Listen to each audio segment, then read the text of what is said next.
Welcome to OutDaPit. I'm Sackcloth. Let me introduce y'all to Seat. If you ain't figured out by now, Seat is the chair that you see in all the thumbnails. Week to week, episode to episode, he leads me to a topic that leads me to a location, hence the thumbnail. Or vice versa, he leads me to the location, which brings upon the topic.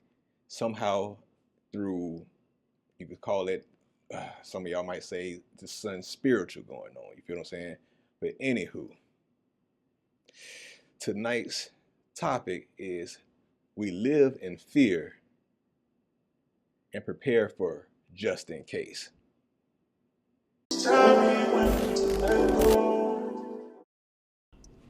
How much can uncertainty profit? When I say profit, I don't mean P-R-O-P-H-E-T. I mean P-R-O-F-I-T, profit. How much can uncertainty profit?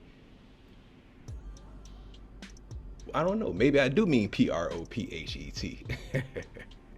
Maybe I do mean that. But think about it. How much do we spend on uncertainty? Think about it. How much we pay for on the basis of something may happen, might happen, could happen.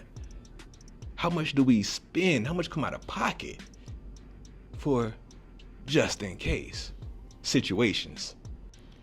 Insurance, securities, warranties, prenups, retirements, emergency prep, etc., lawyers, etc.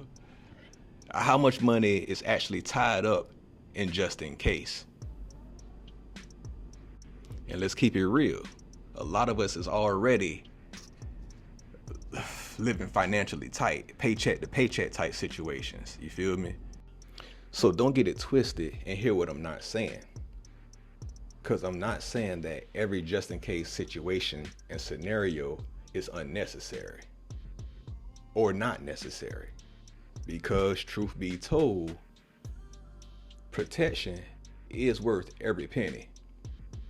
Because if something was to truly and actually happen, that insurance policy, that lawyer, that security system, etc., that shit probably gonna become one of the best decisions ever made that you invested into.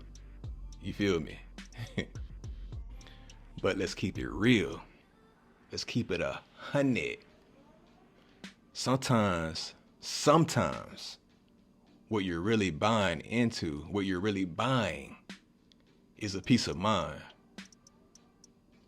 See, that's the gray area right there. You're buying, for the most part, sometimes a peace of mind. So all that makes me wonder, who teaches us what to fear?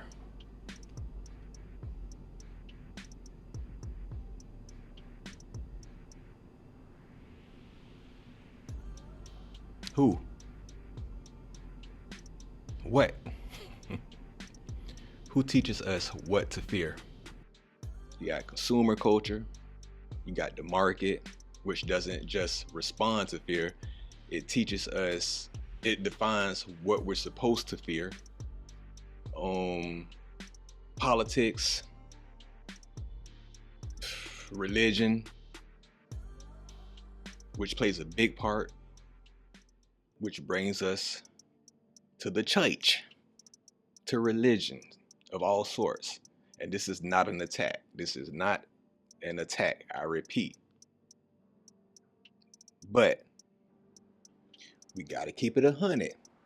There's some out there who are not sure, don't have full clarity, and don't really have 100% belief in their religion, their practice, or their whatever it is. You feel me? Their belief system.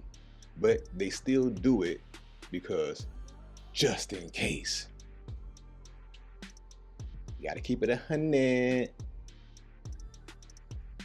Because faith can genuinely provide comfort, guidance, hope, and a peace of mind. which is another form of protection against uncertainty. But to switch the tone, here's another situation I ran into. Story time, real quick. I have this family member, a couple of them. To be honest, I have a few of them. You know what I mean? Anywho, when it comes down to politics, like I mentioned earlier, one of them specifically said, I'm not sure my vote actually counts for the presidential election, but I'm going to do it anyways, just in case. So hear what I just said. We're dealing with someone who feel like their presidential vote may not count or have little influence, but yet he's casting a just in case ballot. And personally, that shows me something important.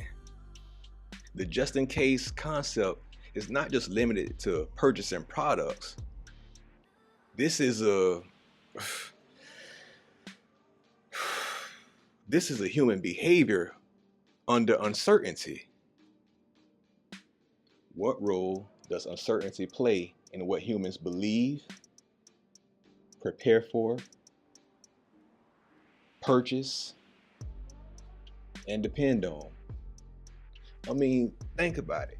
People have lived with uncertainty for thousands of years. So what changed? Did the world become more uncertain? Or did we become better at organizing, selling, and monetizing our response to uncertainty? But I'm not telling y'all to stop buying protection. Trust me. What I'm saying is, just ask how much of your life is built around just in case. What are you paying for with just in case? And what are you actually protecting? Maybe just in case isn't the real problem. Maybe it's how much you're willing to pay for it, how much I'm willing to pay for it, how much we're willing to pay for it.